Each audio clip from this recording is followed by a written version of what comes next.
G'day guys. I'm about 1/3 through a run with the new character. I've just updated the game and played one game before this. I'm halfway through a run with the Panda.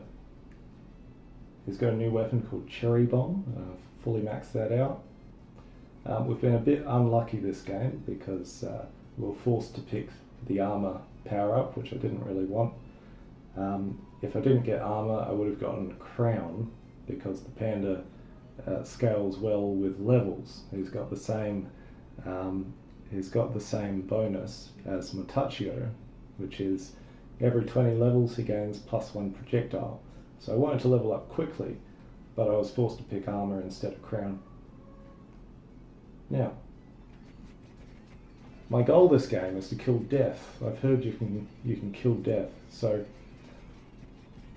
the build I've gone for includes a Laurel and Clock Lancet, and I'll upgrade those to the max at the end of the game because that's when they're going to be most useful in killing death.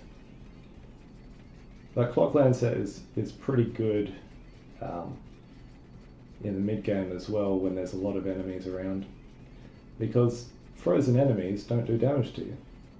You can just walk through a frozen corridor, and in fact, if you're surrounded, you can just slowly walk in a clockwise direction, and those frozen bodies will form a meat shield around you.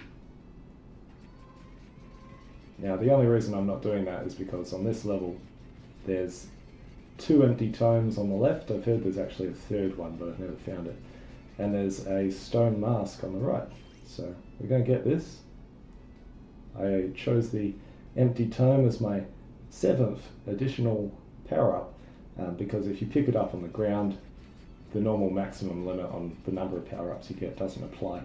So I picked up an empty tome and it became my 7th power-up, and now I picked up a stone mask and it's become my 8th. At this point in the game, because I've got all the power-ups on the map, I think, what I can do is I can start amassing power-ups on the ground by destroying torches. And the way we're going to do this is by going left and right on the map, maybe around this piano and then left towards a library. I was just checking to see if I'm level 8 on any of my weapons that can evolve, and I've got the axe, so I can do that.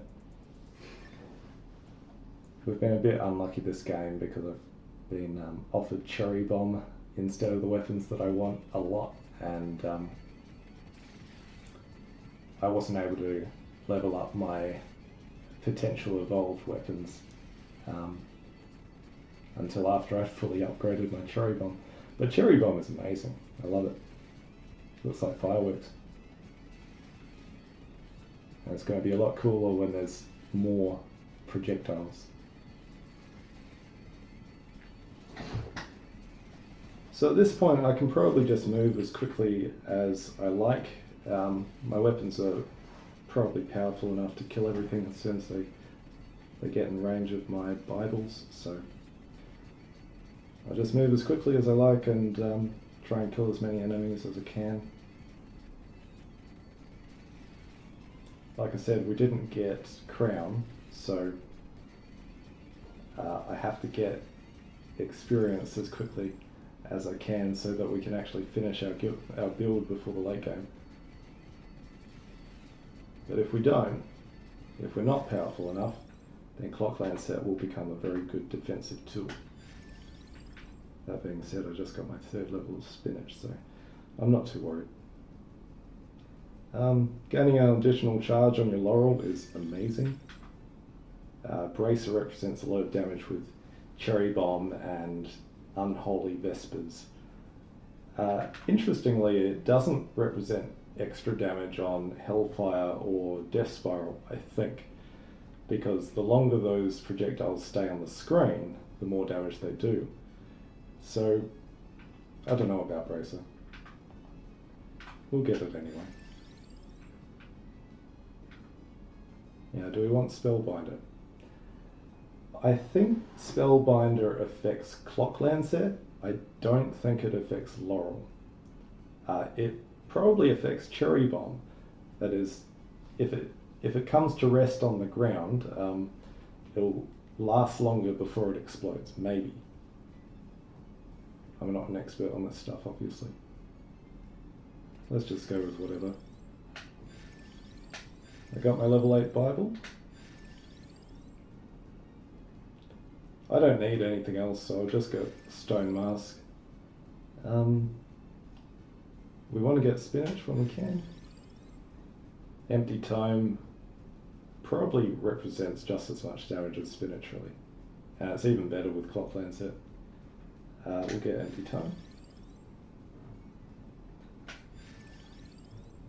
Again, I don't really need anything, so if I get offered one of these power-ups that affect the game outside of this round of the game, then I'm going to pick them. Empty Tome, spinach. We'll go with spinach.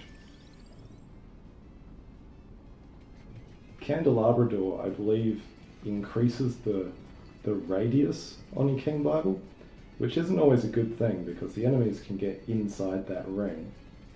And if you don't have good defensive tools, then they can damage you and you have to run away. And it's not always easy to recognize that you're taking damage. There is a sound effect that plays when you take damage. And I can listen out for it, but it's not always easy to tell which direction you have to move to get away from the damage. But we've got Laurel, and Clock Lancet, so we've got nothing to worry about.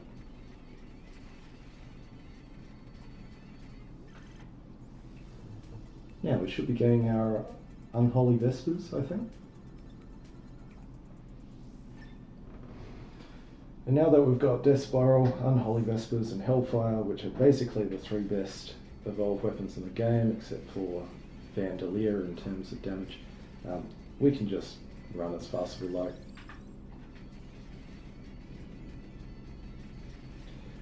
That is, unless you hit a boss. The bosses don't die quick enough, unfortunately.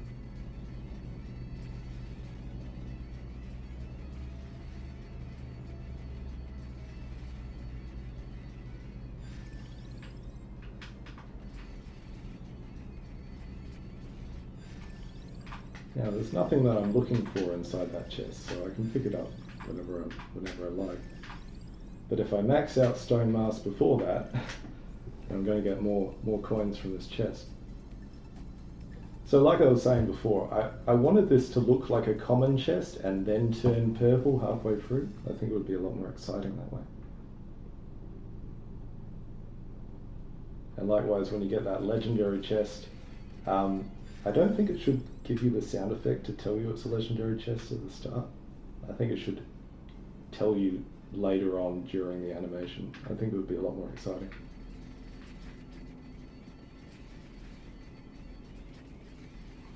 Now look at how fast Clock Lancet is spinning around me.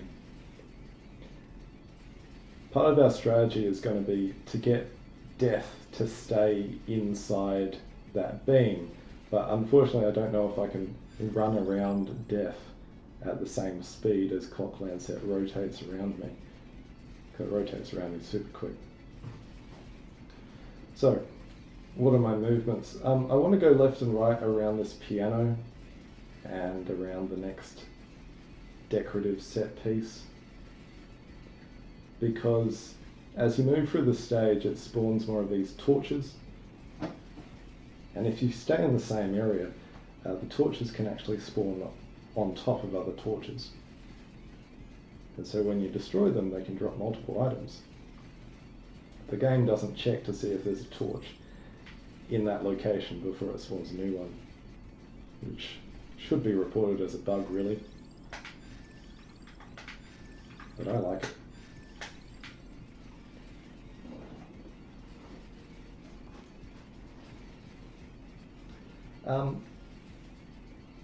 The common consensus is that you level up multiple times because as a performance enhancing technique, if you move off screen and there's too many experience orbs, the experience gems, they get combined into a red experience gem that has the experience of all those gems combined. So sometimes when you pick up an experience gem, it's got a lot of experience in it, and you'll level up multiple times.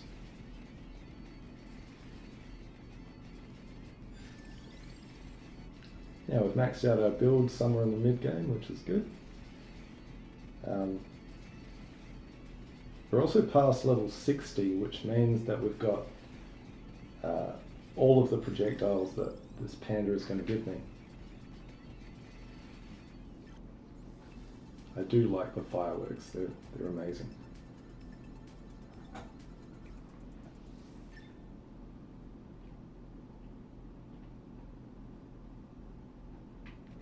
I think we're going to get a lot of gold from this game,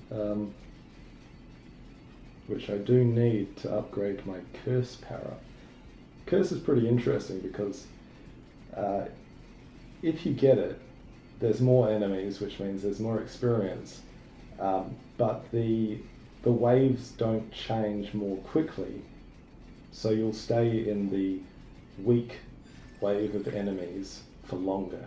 You'll stay in the weak wave of enemies for just the same amount of time, but there'll be more of them. So it means that you're going to get more experience in the early game. And the sooner your weapons can rise above the difficulty curve, the sooner you're going to be safe. I find that the early game is the most dangerous time. So I usually pick weapons that help me survive. That is, if I'm playing without purchased power-ups, I need to do that because the game is actually very hard. It becomes easier the more you play. Not because your skill is going up, but because you're getting stronger through the purchased power-ups. So now that I've played for a long time, I just refund all of my power-ups and play without the aggressive ones.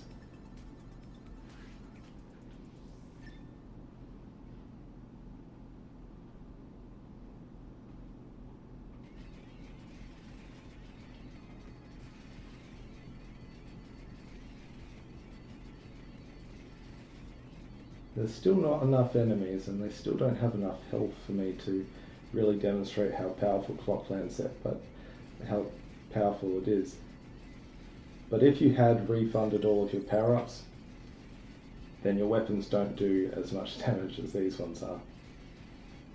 So you can get that meat shield more easily. Clockland set is actually really incredible if the enemies have more health. Now, you can give those enemies more health by getting the curse power up and by playing on, Green Acres on hyper mode. We're currently playing on library hyper mode because again we're trying to kill Death, and I think the best way to kill Death is to get him stuck on some scenery. So we're going to hang around this library here. Maybe we'll stand behind the piano if we can get in there. No, we can't.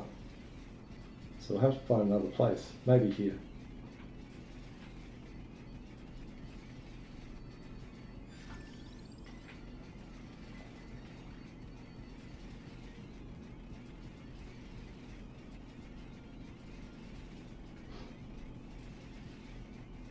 Actually, if we get him stuck on this nook here, he should get stuck in the outside corner unless he comes from beneath me.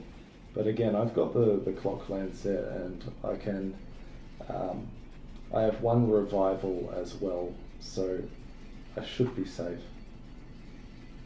I've got some contingency plans, so let's say he comes from beneath me and I didn't freeze him because my Clockland set is pointing up or something. I will revive after he kills me, and then I can quickly walk beneath him and freeze him with a Clockland set. Then maybe swing around on the other side of the bookcase and he should get stuck again. So we'll just play a game of funny corners with Death, see if we can get him stuck on something.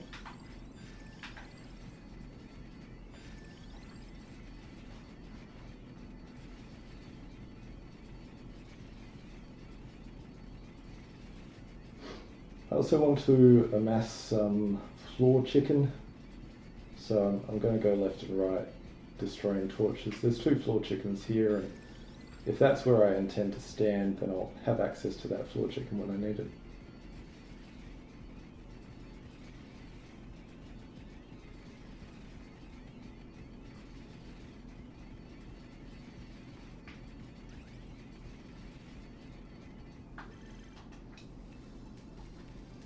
Nice.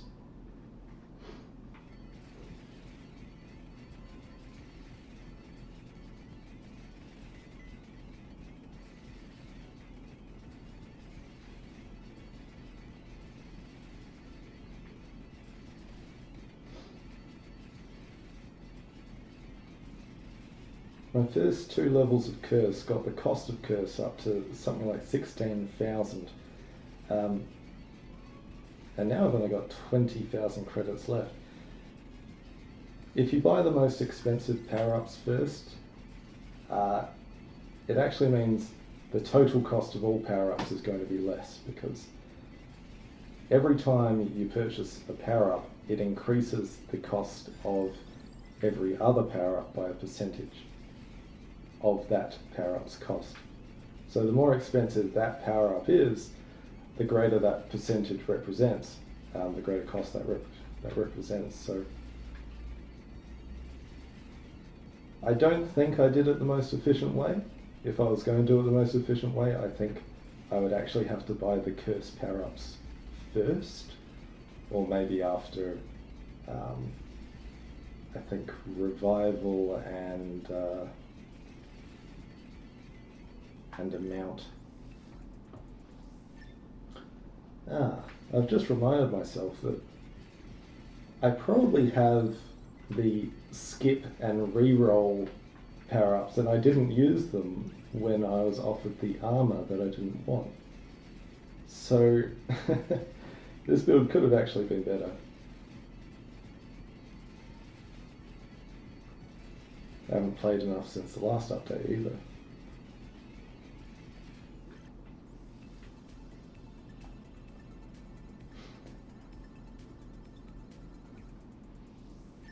As the game adds more actual weapons and more actual power-ups, those re-rolls and skip power-ups, they'll become much more powerful, much more necessary. But the developers will have to add either less powerful weapons and less powerful power-ups than what we currently have, or they'll have to increase the damage of enemies.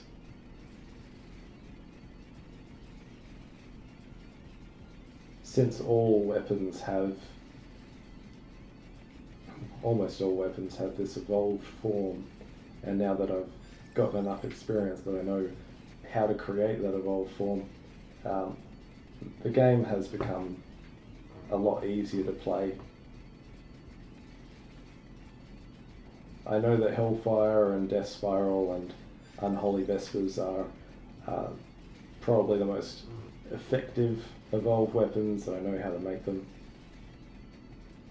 It's quite easy to make them, especially with the re-roll and skip buttons. The game has just become a bit too easy.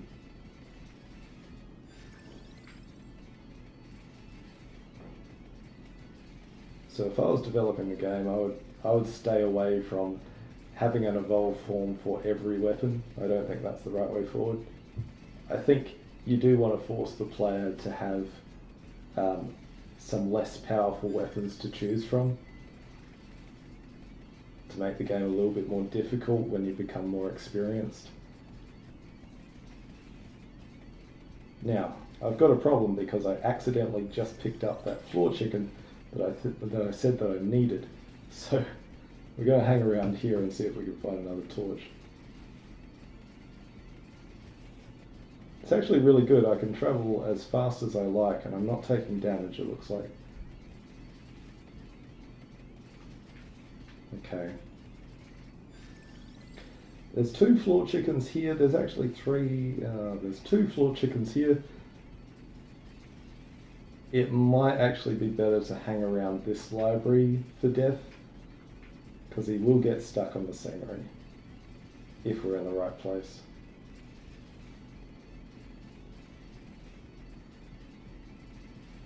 Let's see if there's another torch over here. No. So if it comes to the end of the game and we still don't have any torches nearby this little library nook, we'll have to go over to the other library.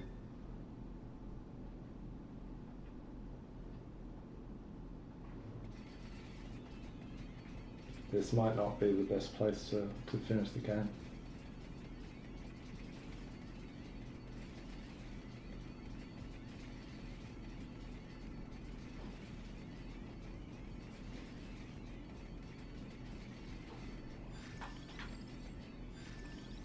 I gotta stop picking up those floor chickens accidentally.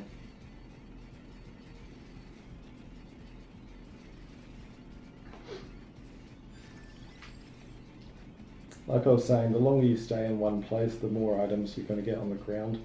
So on this level in particular, it's good to just move around in a small area. Now, can I actually get behind here? I like how the cherry bombs are getting stuck in there. That's really nice. Let's stay here for the final game. We'll see if we can get Death stuck on a bookcase or on the chair and table.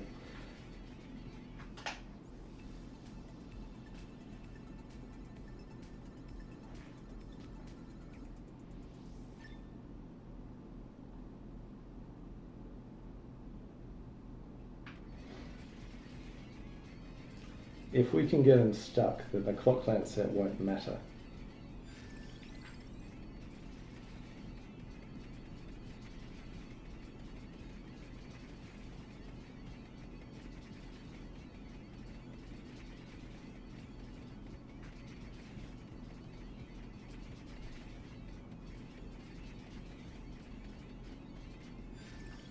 I don't really need all this experience of these level ups.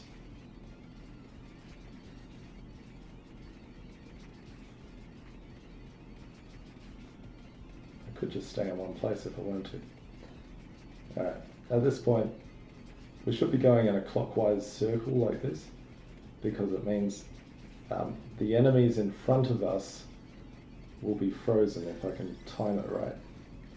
So, you don't want to go at full speed, you want to go quite slowly, and obviously it works better when you're dealing less damage. Maybe we're just a bit too powerful to use it.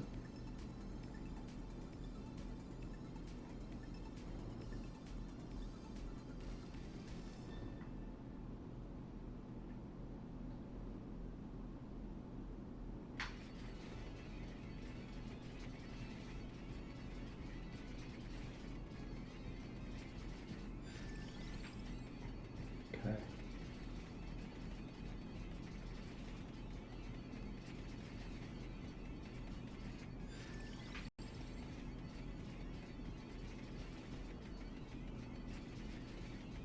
So as I've been researching this game, I've been recording stats on the weapon DPS at level 8 without any purchased defensive power-ups at the end of the game. And I've also been recording stats for weapons at level 1 after 5 minutes. And I think I'll put that information in my guide.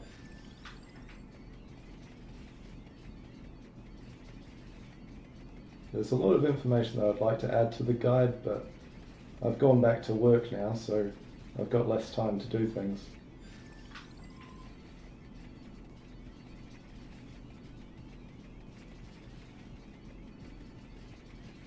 It's a great help when the other gamers are contributing.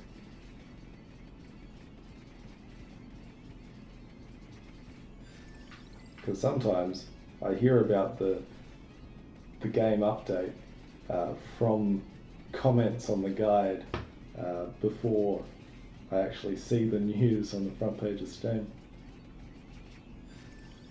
This looks a bit dangerous, doesn't it? But we're alright. Okay, so it's almost 30 minutes, so I have to find a safe place to be. we said we were going to hide behind a seat, behind a table setting. I think that's on my left, so I hope it's on my left. So we'll go over there, top left, stand behind the table, and hopefully we'll be safe.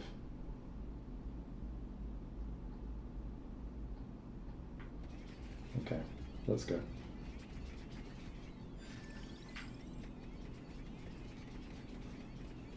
Yeah, I think the reason I'm not taking damage here is just because of Laurel. It seems that the enemies I'm walking into are frozen, and they've stayed frozen for so long. That Conk Lancet is actually able to rotate all the way around and freeze them again before I take damage. So we should be basically invincible. Though I'm a little bit worried because if Death rides up against this table, he's just going to slide up and get me. Oh, where is he? Let's get on the left side of the table. Get on the left side of the bookcase, I should say. And hopefully he stays frozen for long enough for me to get there. I don't think I took damage because of course I got Laurel. So we might be okay. Let's see how we go. Now we'll line them up so Unholy Death. Oh, he teleported through that bookcase. I'm a little bit worried now.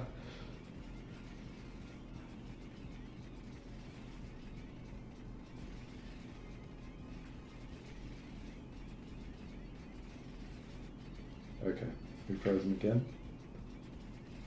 I'll pick up all this experience while I wait.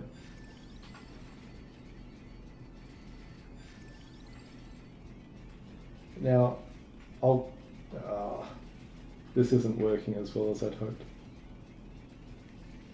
I think maybe we'll try and lure him over to this piano. I've gotten them stuck on that piano before, and we're just about to get a second death coming in, so here he is. I'm dead. But we get to revive. Maybe I'm not dealing enough damage. Maybe it's not possible. Let's pick up some chicken while we wait. And I'll try and get them locked into this clock lancet. Taking damage? No, we're done. Okay, not bad. I don't know why I got that reroll 2 there. Didn't realise that was an achievement. But there's my stats. You can see Hellfire, Death Spiral did quite well. The reason why we pick Unholy Vespers is because it's such a good defensive tool. Not just because it's got high DPS. The DPS is high, but Death Spiral is better for killing things. Death Spiral and Unholy Vespers are the best defensive tools. Cherry Bomb did pretty well. And obviously the other weapons were Laurel and Clock Lancet, which don't do damage. So I think we did pretty well. Again, I don't know if it's possible to kill Death. But that's it from me.